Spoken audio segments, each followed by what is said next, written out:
أعوذ بالله من الشيطان الرجيم. بسم الله الرحمن الرحيم. الحمد لله رب العالمين والصلاة والسلام على أشرف الأنبياء المرسلين سيدنا محمد وعلى آله وصحبه أجمعين. رب اشرح لي صدري ويسر لي أمري واحلل عقدة من لساني يفقهوا قولي. اللهم زدنا علما وفهما وألحقنا بالصالحين. Sambungan kita hikam muka surat 43 kataan dia.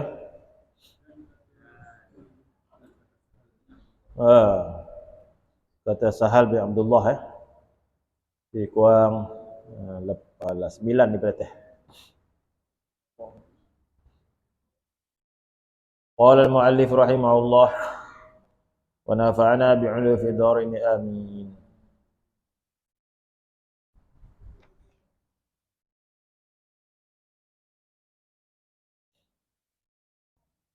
Dan kata Sahal bin Abdullah Al-Tustari ini. Dan kata Sahal bin Abdullah radhiyallahu anhu, tiada serta iman itu asbab. Hanya sahaja asbab itu dalam Islam. Dan kata Syekh Abu Talib radhiyallahu anhu adalah maknanya itu tiada dalam hakikat iman itu melihat asbab dan sukun kepadanya, dan hanya sahaja melihat asbab dan tamak pada makhluk itu didapati dalam maqam Islam. Di sambungan daripada huraian hikam yang kita baca sebelum ini tentang arti kata tamak, yang mana disebut sebelum ini oleh Al-Imam Ibn Athaillah Sekandari, ma basaqat aghsanu dhulli illa an bazri tamak. Tidaklah berpanjangan, tidaklah bertambah cabang-cabang kehinaan. Kita dah ulang banyak kali dah. Yang nama dia kehinaan adalah kehinaan pada pandangan Allah. Adapun kehinaan pada pandangan kita mungkin banyak tersalah. Pada pandangan kita rasa hina bila kita miskin, bila kita susah, bila kita tidak dipedulikan oleh orang, bila kita lemah,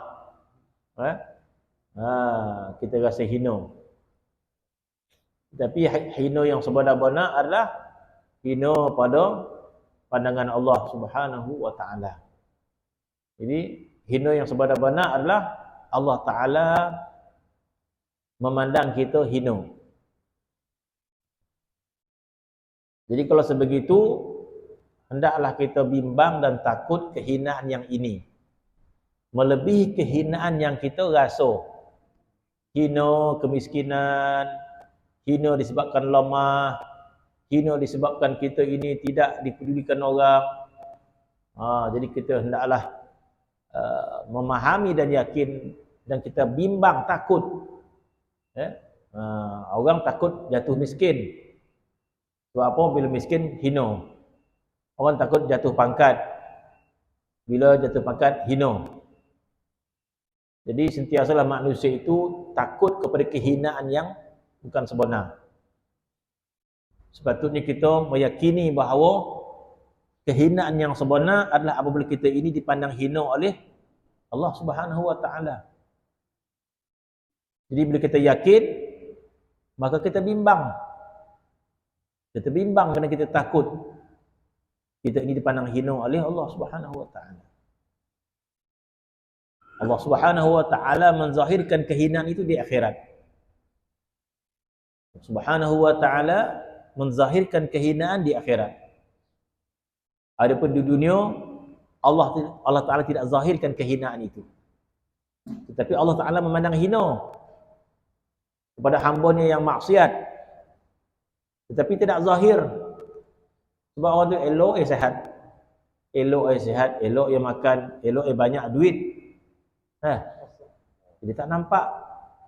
Bila tak nampak, maka dia berterusan maksiat kepada Allah, sedangkan dia telah dipandang hina oleh Allah Subhanahu wa taala.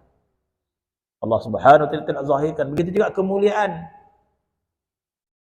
Kemuliaan di dunia Allah taala tidak zahirkan pada perkara-perkara yang zahir. Ya. Sedangkan dia taat, sedangkan dia beriman, sedangkan dia ahli ibadat. Tapi orang tak pedulikan dia. Orang memandang hina, sebab dia miskin, sebab dia tak ada tempat dalam masyarakat. Ada. Dia orang pandai dihina, tetapi dipandang mulia oleh Allah Subhanahu wa taala, maka tidak zahir kemuliaan dia. Bahkan Allah Subhanahu wa taala memuliakan seseorang, kita pun tak tahu. Orang yang mana dimuliakan oleh Allah Subhanahu wa taala. Sebab tu para ulama menyebut, hendaklah kita memuliakan semua orang. Sebab kita tak tahu siapakah orang yang dipandang mulia oleh Allah Subhanahu wa taala. Hendaklah kita husnuzan dengan orang. Dengan kata ulama, husnuzan dengan orang, su'uzan dengan diri sendiri. Dengan diri kita, ya silakan su'uzan. Dengan diri sendiri silakan su'uzan. Kau ni pemalas, kau ni kurang ibadat, kau ni kita su'uzan dengan diri kita silakan. Tapi kita terbalik dan diri kita perasan itulah yang handal, kitalah yang soleh, kitalah kita kepada diri kita. Kepada diri orang yang lain kita husnuzan, berikan takwilan, agak dia sakit agak itu, apa lagi kita jangan agak dia tu latih agak, kita takwilkan husnuzan kepada orang. Jadi Allah Subhanahu wa taala tidak zahirkan kemuliaan, kehinaan di dunia, tetapi di akhirat nanti Allah Subhanahu wa taala akan zahirkan. Allah Subhanahu wa taala perlihatkan darajat manusia. Ketika itu kita terkejut dan tercengang. Oh, Masya Allah, kawan kita ini dimuliakan oleh Allah Subhanahu wa taala macam mana pula? Rasa-rasa sama ke surau, rasa-rasa sama baca Quran, tetapi Allah Taala angkat dia. Allah Taala perlihatkan di akhirat nanti kemuliaan dan juga keindahan. Yauma tabyaddu wujuh wa taswaddu wujuh. Hari akhirat itu Allah Taala putih dan hitamkan wajah manusia. Allah Subhanahu wa taala zahirkan. Bagi mereka yang mulia, Allah Taala putihkan wajah dia. Bagi orang yang tidak mulia, maka dihitamkan wajah dia. Yauma tabyaddu wujuh wa taswaddu wujuh. Jadi kemuliaan yang sebenar adalah kemuliaan pada pandangan Allah Subhanahu wa taala.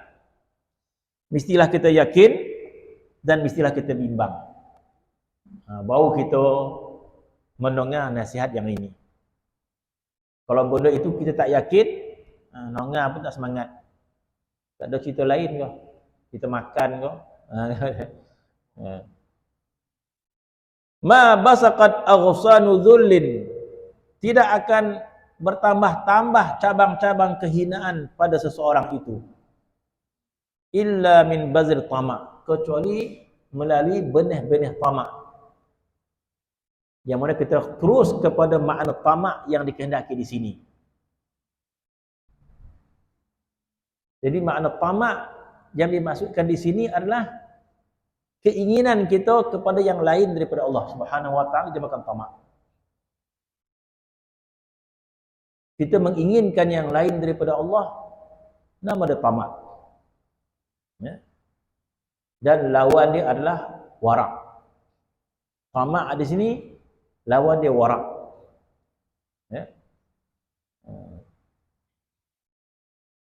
Yang mana wara' di sini bukanlah wara' dalam arti kata meninggalkan perkara syubhat, tetapi wara' di sini erti kata kita tidak berminat kecuali kepada Allah. Mana dia wara'? Wara' ini adalah meninggalkan sesuatu yang lain daripada Allah. Mana kata kita kena menyedarkan diri kita sepanjang masa. Kita kena sedarkan diri kita sepanjang masa bahawa yang kita inginkan itu adalah Allah Subhanahu wa taala. Nafsu kita menggoda kita dengan pelbagai keinginan, Jadi nafsu kita ni keinginan nafsu kita adalah untuk kehidupan kita. Keinginan nafsu itu adalah untuk kita hidup di dunia. Yang mana dunia ini ada had dia kan. Berapa lama kita nak hidup dunia? 90 tahun, 100 tahun. Kalau orang nak hidup 150 tahun, digolak ada orang. Jadi agak berapa lama kita hidup? 100 tahun. Anda pernah tu. Tak ada kat jemput orang 100 tahun dah. 100 tahun. Jadi nafsu itu untuk apa? Untuk kita keinginan kita makan, keinginan berpakaian dan sebagainya. Sekadar itu. Bukan dijadikan tujuan hidup itu adalah nafsu. Jadi nafsu untuk kita makan. Kalau tak bernafsu tak makan gitu kan. Jadi untuk kalau kita makan untuk kita hidup, bukan untuk tujuan hidup kita. Di situlah salahnya kita. Kita menjadikan keinginan kita sehari-hari kepada yang sesuatu bukan maksud yang sebenar. Jadi maksud yang sebenar kehidupan kita adalah keinginan kita kepada Allah. Tak fahamlah tu. Nak kena belajar, nak kena faham keinginan kita kepada Allah, keinginan kita kepada keredaan Allah, keinginan kita kepada kecintaan Allah Subhanahu wa taala. Kalau jauh kita daripada pemahaman ini, kembali kita faham semula. Fahamkan semula. Ajar hati kita, didik hati kita. Hati kita ni nak lain, nak harta, nak dunia, nak yang lain sahaja kita kata. Didik dia. Berikan pahaman. Sehingga kita menginginkan Allah Subhanahu wa taala. Kena belajar, kena nasihat, kena didik, kena tegur diri kita sepanjang masa. Berikan sedar yang kita ingin adalah Allah Subhanahu wa taala. Yang kita ingin adalah keredaan Allah Subhanahu wa taala. Diberikan kepahaman, minta hidayat daripada Allah Subhanahu wa taala. Minta taufik dan hidayat daripada Allah Subhanahu wa taala. Agar diberikan kepahaman kepada kita. Yang kita inginkan dunia ini adalah keredaan Allah Subhanahu wa taala. Allah Subhanahu wa taala. Sehingga diberikan keyakinan, kepahaman demi kepahaman, kuat keyakinan kita tentang perkara tersebut.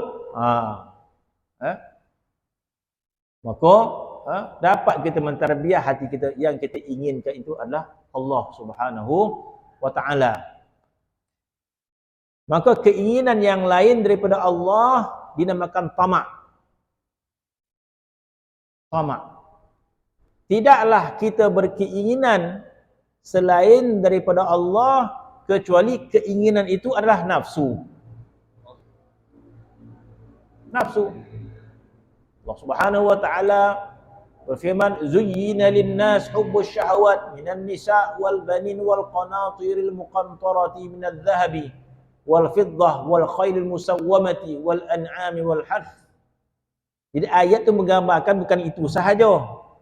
Perkataan itu merangkumi keseluruhan dunia itu. Allah Ta'ala letakkan dalam khulasah ataupun ringkasan intipati keinginan nafsu itu,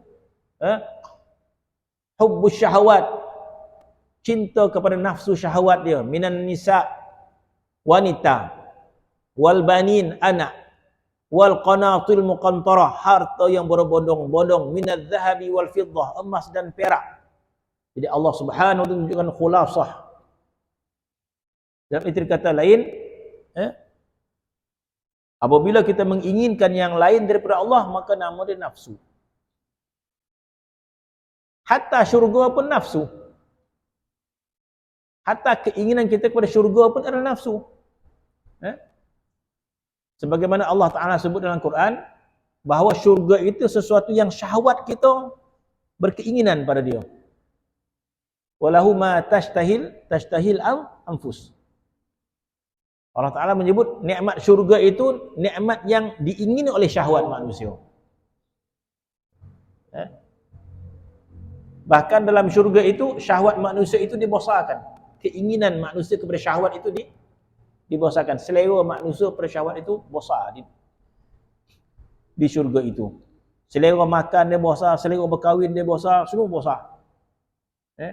Sebab kalau tak bosar selera kita, macam mana kita nak makan nikmat syurga? Bermaksud syahwat. Jadi keinginan yang lain daripada Allah adalah syahwat. Adapun keinginan seseorang kepada Allah itu adalah roh yang suci. Roh yang suci. Keinginan kepada Allah itu adalah roh kita yang suci. Sebab roh kita dia tak makan, dia tak, roh yang suci itu berkeinginan kepada Allah Subhanahu wa taala.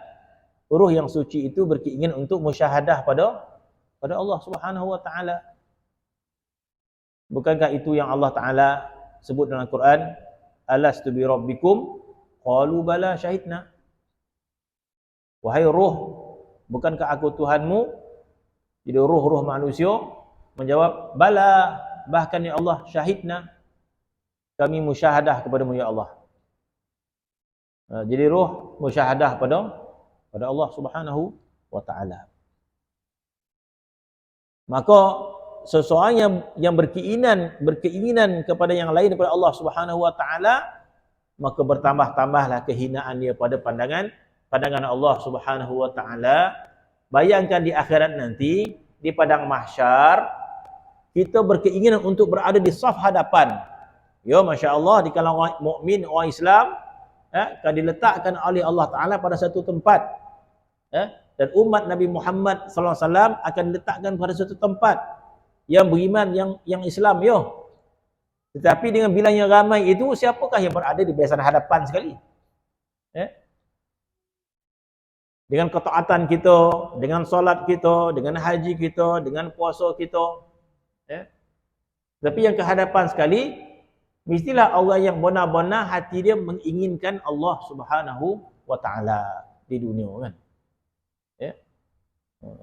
Macam mana kita nak berada di barisan hadapan sekiranya di dunia ini kita berkeinginan banyak yang lain, banyak kepada yang lain keinginan kita, cita-cita kita nak apa, kepada yang lain, bukan kepada keredaan Allah Subhanahu wa taala. Jadi tidak boleh menipu. Amal kita dicatat dengan lengkap, amal kita dicatat dengan rapi.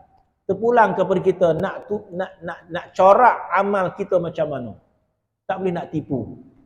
Apa yang kita pilih, itulah kita. Tak boleh tipu, tak tersalah pun malaikat mencatat. Dan tak boleh nak menipu pun di hadapan Allah Subhanahu wa taala. Yang menentukan keadaan kita di padang mahsyar adalah amal kita. Jadi bagi orang yang bijak, bagi orang yang faham, bagi orang yakin, memilih dengan pilihan yang paling tepat, yang paling beruntung, kita pilihlah Allah Subhanahu wa taala. Tak boleh kita nak tipu. Hati kita tak ada sedikit pun terlindung daripada Allah Subhanahu wa taala. Tidak terlindung Allah. Tak boleh kita nak menipu hati kita di hadapan Allah Subhanahu wa taala. Maknanya kata kita tak boleh nak lari. Hati kita tak boleh nak sembunyi. Allah Taala mengetahui segala-galanya. Jadi kalau dah macam tu keadaannya, berikanlah yang terbaik pada Allah Subhanahu wa taala. Tunjukkan yang terbaik kepada Allah Subhanahu wa taala, maka beruntung kita. Maka kita telah melaksanakan tugasan kita sebagai khalifah Allah Subhanahu wa taala dengan yang terbaik. Bukankah kita datang ke dunia ini dijadikan khalifah? Bukan tak ada faedah dah. Dan ni tak ada faedah saudara. Tak ada siapa peduli tu. Tak. Kita ni berikan tugasan yang besar sebenarnya. Ya. Walaupun kita miskin, walaupun kita lemah, walaupun kita tua, kita ada amanah yang akan ditanya oleh Allah Subhanahu wa taala. Maka kita telah menunaikan amanah ini dengan sebaik-baiknya apabila kita memilih untuk mencintai Allah Subhanahu wa taala. Kita memilih untuk keredaan Allah Subhanahu wa taala. Kita amal, kita dapatkan, kita usaha dan kita dapatkan. Maka amal kita inilah yang akan menjawab di akhirat nanti. Tak boleh nak tipu. Apa yang kita kerjakan, itulah dia. Jadi bermaksud.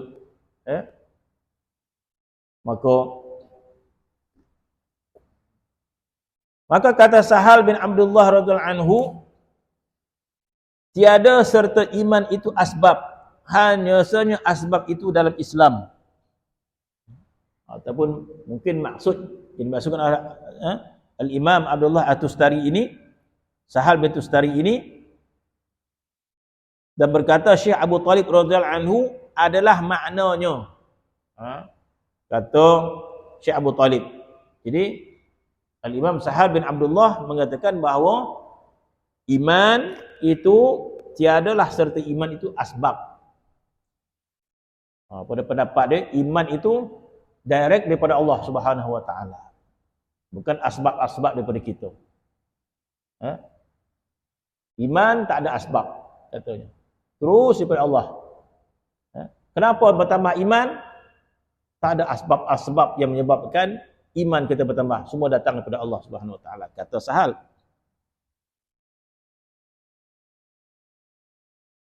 Berbanding dengan Islam. Islam, amal, taat dan sebagainya. Kata Syekh Abu Talib radhiyallahu anhu adalah maknanya itu, katanya, tiada di dalam hakikat iman itu melihat asbab. Jadi kata Al-Imam Abu Talib Al-Makki, walaupun kemungkinan iman itu ada asbab, walaupun kemungkinan iman itu ada asbab, mungkin asbab iman kita sebab kita rajin ibadat, sebab iman kita meningkat disebabkan kita rajin berzikir kepada Allah Subhanahu wa taala. Iman kita bertambah disebabkan kita banyak melakukan ibadat. Katalah itu asbab dia, tetapi hakikat dia adalah Allah Subhanahu wa taala. Maka kata Al-Imam Abu Talib, maksud katanya itu adalah tiada dalam hakikat iman itu melihat kepada asbab itu dan sukun kepadanya dan bersandar kepada asbab itu. Dan hanya sahaja melihat asbab dan tamak pada makhluk itu didapati dalam maqam Islam. Kata pembahagian di sini. Termasuk seseorang yang bersandar amal dia, kebaikan dia pada makhluk, kemungkinan pada sesuatu. Termasuk kenapa bertambah baik dia? Sebab ada guru yang bimbing dia. Kenapa dia bertambah taat? Sebab ada sahabat yang berkawan dengan dia, sahabat baik yang berkawan dengan dia. Maka dia cari. Jadi kita tahu kita akan jadi bertambah baik bila kita ada sahabat yang baik. Kita dapat tahu. Kita bertambah baik, contoh dia bila datang pondok ni bertambah baik biasa. Balik rumah lalap dia. Contoh. Jadi nampak asbab tu. Bertambah iman dia. Kalau datang pondok ni rajin lah. Kalau balik kampung kan tak apa kau jual. Betul lah tu. Jadi kalau nak tambah amal, nak rajin beramal, datanglah pondok ni. Contoh. Nak pergi Mekah lah. Kenapa pergi Mekah? Bila pergi Mekah, rajin lah. Jadi dia memerlukan asbab, kan? Memerlukan asbab. Memerlukan asbab. Ada kawan yang baik, masya-Allah, untung. Untung dia. Sebab ada kawan yang baik, boleh sama-sama beramal. Ada. Jadi dia perasan sebab dia jadi baik sebab ada kawan. Maka pandangan sebegitu disebut maqam Islam. Tak salah. Disebut maqam Islam. Mana dia bersandar pada asbab. Oh, untung duduk sini ramai kawan. Jadi dia bergantung kepada asbab dan melihat kepada asbab. Maka melihat sebegitu nama dia orang ini berada pada maqam Islam. Jadi melihat kepada hakikat itu dituntut.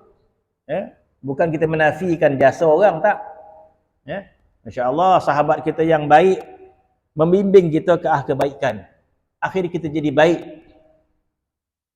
Kita terkesan dengan sahabat kita yang baik tadi. Kalau tak ada kawan kita ni, tak tahulah jadi apa. Maka ketika itu hendaklah kita melihat hakikat. Hakikat ni jangan dilupakan bahawa Allah Subhanahu wa taala yang menginginkan kita jadi baik melalui sahabat kita tadi. Jadi ulama kata dipandang kepada kedua-dua dia. Jangan satu sahaja. Pandang kedua-dua. Maknanya kata kalau kita ingin berterima kasih kepada sahabat kita tadi yang membimbing kita, kita ingin berterima kasih. Oh, terima kasih batu kawan saya ni. Dia yang bagi nasihat, dia yang ngajak beramal. Aku tak ada malas nak beramal ni. Ada? Oh, terima kasih betul kawan kita tadi. Sila pandang kebaikan Allah Subhanahu wa taala. Kenapa ditinggalkan Allah Subhanahu wa taala? Allah taala yang terlebih baik dia. Jadi Allah Subhanahu wa taala ingin memberikan kita kebaikan, maka dia dijadikan di tangan sahabat tadi. Dan sahabat tadi jangan belagak pula. Itulah kau memang tu kau tak ada dan parahlah kau ni. Dia pula perasan. Dia juga tak boleh perasan sahabat tadi. Dia juga bergantung pada Allah Subhanahu wa taala. Dia perasan. Kalau dia perasan dia ujub, dia riak, bila solah amal. Jadi kita terima kasih kepada seseorang yang menyebabkan meningkat amal kita, silakan. Tapi kita pandang juga Allah Subhanahu wa taala, bahkan lebih kuat pandangan kita kepada Allah Subhanahu wa taala. Dalam masa yang sama taklah kita tinggalkan kawan kita tadi. Tak ada terima kasih dan sebab sombong, sedangkan kita dapat belajar daripada dia, yang mengajak daripada dia.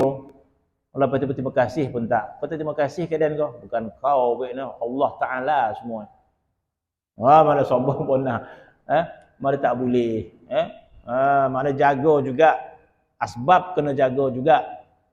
Guru yang mengajar kita, sahabat yang menegur kita, sahabat yang itu juga kita kena raikan sama. Sebab tu datang hadis Nabi SAW bermaksud, Masya Allah, hadis cukup baik. Hadis ini menggambarkan sekiranya kita memahami hakikat. Memang hakikat semua datang daripada Allah Subhanahu wa taala. Hidayat datang daripada Allah Subhanahu wa taala. Tetapi apabila kita ingin melihat hakikat, maka jangan lupakan asbab. Sebab itu datang hadis Nabi sallallahu alaihi wasallam, la yashkurullah man lam yashkurin nas. Man la yashkurin nas. Ataupun man lam yashkurin nas, man la yashkurin nas la yashkurullah. Barang siapa tidak berterima kasih kepada manusia, maka dia tidak berterima kasih kepada Allah SWT. Teman hadis itu, tidaklah seorang itu berterima kasih kepada Allah sekiranya dia tidak berterima kasih kepada manusia. Jadi manusia yang menjaga kita, manusia yang memelihara kita, manusia merawat kita. Yang merawat kita mungkin doktor dan sebagainya. Dia merawat kita. Kita sakit, dia yang rawat. Kita sakit pergi hospital, doktor yang rawat, doktornya bagi ubat. Tapi kita ni ahli zikir, ingat Allah Ta'ala. Jadi muka doktor pandang pun tak ada, senyum pun tak ada. Tak terima kasih kau atuk ni. Bukan kau yang merawat dengan Allah Taala. Jadi tak betul pada ni. Masya-Allah. Mana kata agama Islam ni agama yang pertengahan. Agama yang pertengahan. Terlampau memandang asbab pun tak boleh. Terlampau memandang asbab tak boleh. Dan hanya kepada hakikat semata-mata pun tak boleh. Pandangan kita kepada hakikat Allah Subhanahu Wa Taala dan asbab juga kita raikan. Maka kalau orang seorang itu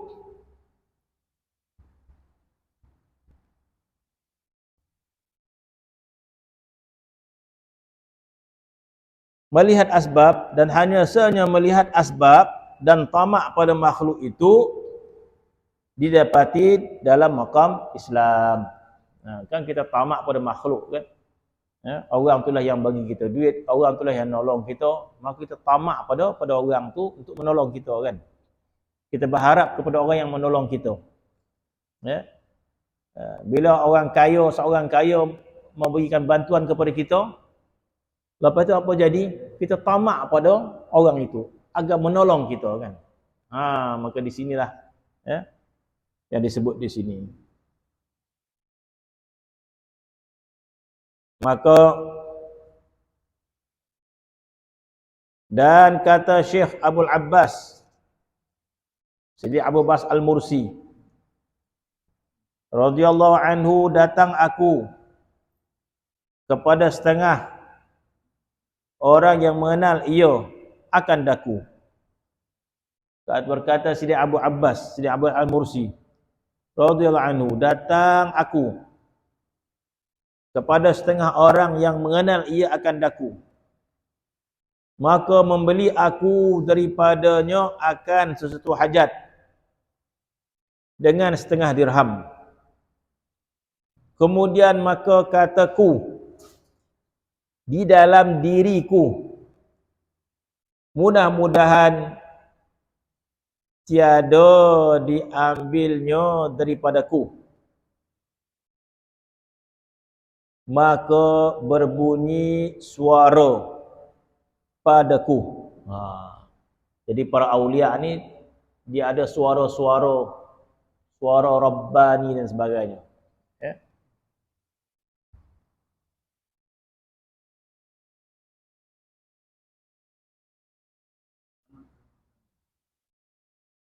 Maka berbunyi suara padaku, katanya, selamat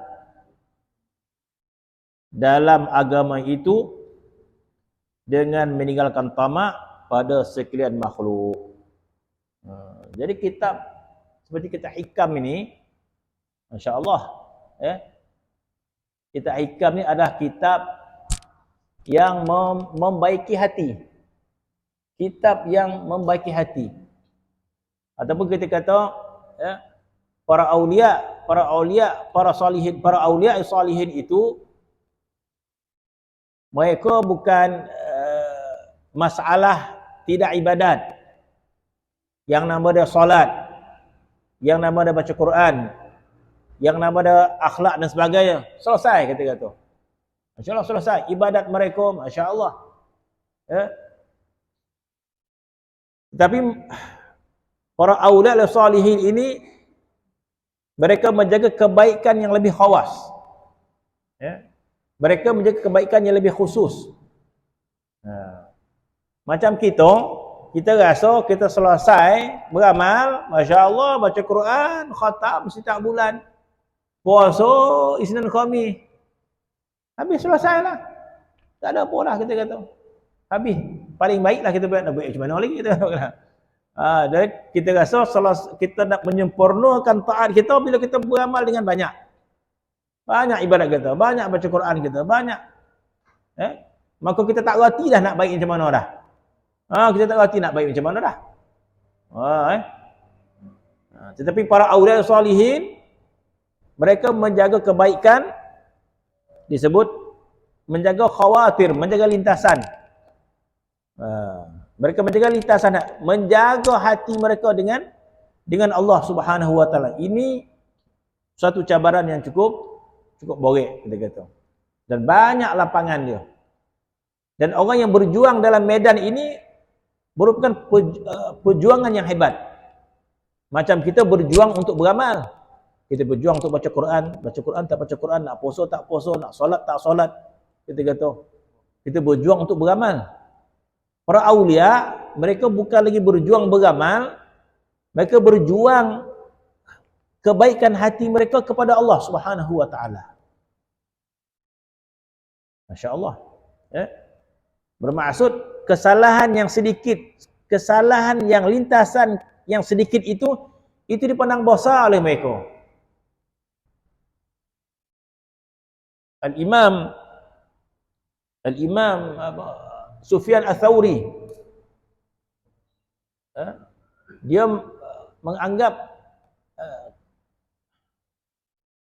lintasan ujub itu membinasakan diri dia. Lintasan ujub pada diri dia, satu lintasan itu telah membinasakan dia. Maka ketika dia mengajar, maka terlintas di hatinya betapa hebatnya dia mengajar pada itu. Hebat, dia rasa hebat. Malam ni rasa hebat mengajar. Sebab apa? Melopong orang tengok ni. Oh, orang nongol kagum tak. Nongol dia berceramah, masya-Allah. Maka terlintas hati dia, andal pula dia mengajar malam ni. Bukan dia bercakap tak, hati dia bercakap je. Andal dia mengajar malam ni. Melopong orang nongol. Macam itulah kan. Jadi bila terlintas perasa itu, maka sesuatu ujub, maka dia selesaikan pengajian dia. Tutup kitab tu. Tak habis, selalu 1 jam. Jadi baru 10 minit mengajar. Dia kata wallahu alam. Sambung lagi. Jadi orang terkejut. Pada hari yang lain, bila dia tanya, kenapa minggu lepas tuan kau ajak nak mengajar? Sakit perut ke? Tak pula. Dia kata, minggu lepas ketika aku mengajar, datang lintasan ujub di hati aku. Handal pula mengajar malam ni. Dia copek perasan, itu lintasan ujub, maka tidak manfaat aku mengajar malam ni. Maka tutup kitab. Masya-Allah, sentiasa muraqabah qalb namanya, muraqabah hati. Jadi apa yang berlaku pada Sidi Abu Abbas Al-Mursi? Berlaku pada Sidi Abbas Al-Mursi menyandar diri pada makhluk. Menyandar harapan kepada makhluk. Bermaksud Sidi Abbas Al-Mursi ini hati dia sentiasa bersandar kepada Allah Subhanahu wa taala.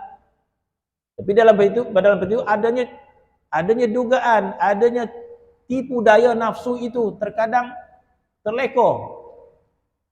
Maka apa kata Sidi Abu Abbas Al-Mursi? Maka katanya, datang aku kepada setengah orang yang kenal kepada aku. Masya Allah, dia alim, dia ulama.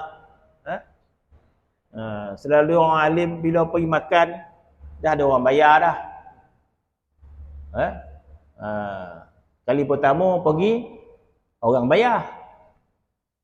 Kali kedua pergi, orang bayar. Tanpa dia niat apa-apa.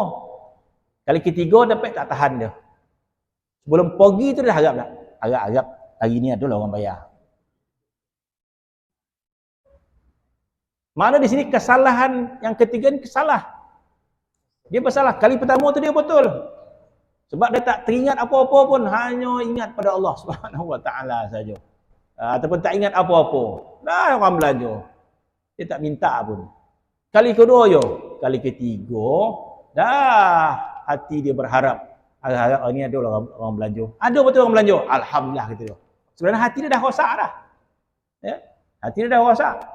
Sebab apa? Dia bersandar pada makhluk, dan ini termasuk tamak yang menjadi kehinaan daripada Allah Subhanahu wa taala. Maka kata Abu Abbas Al-Mursi, datang aku kepada setengah orang yang mengenal aku akan dia, maka membeli aku daripadanya akan sesuatu hajat dengan setengah dirham. Setengah dirham itu. Kemudian maka kataku dalam diriku. Baru itu. Mudah-mudahan orang ni tak payahlah ambil duit ni. Dipulangkanlah balik. Dapat free. Mudah-mudahan mana dia kenal ulama besar. Mungkin dia ke mana-mana orang tak payah bayar. Tak apalah kalau hati dia berpaut pada Allah Subhanahu wa taala, orang nak bayar alhamdulillah. Tapi jadi kesalahan dia satu masa dia berpaut pada orang. Mudah-mudahan ada orang bayar. Maka jatuh maqam dia. Maqam dia jatuh. Kedudukan dia jatuh. Kebergantungan. Jadi hina pada pandangan Allah Subhanahu wa taala. Maka kata Ibn Abbas, terlintas di hati dia, maka kataku dalam diriku, mudah-mudahan tiada diambilnya daripada aku. Masya Allah, yang namanya para awliya, mereka itu ditegur langsung oleh Allah Subhanahu wa taala. Sebab itu disebut para awliya ini mahfuz. Kalau Nabi maksum, para awliya mahfuz, dijaga oleh Allah Subhanahu wa taala. Bukan mereka tak pernah jatuh, mereka pernah jatuh, tetapi ditegur oleh Allah Subhanahu wa taala supaya memperbaiki diri semula. Masya-Allah, mana dia telah melakukan satu kesalahan sebab dia berharap pada makhluk. Maka datanglah satu suara, maka berbunyi suara pada aku. Ada suara Rabbani. Maka kata dia, selamat dalam agama itu meninggalkan tamak pada segala makhluk. Mana kalau engkau ingin selamat agamamu, kalau engkau ingin menyelamatkan agamamu, maka tinggalkan tamak pada segala makhluk. Jangan harap apa-apa kepada makhluk.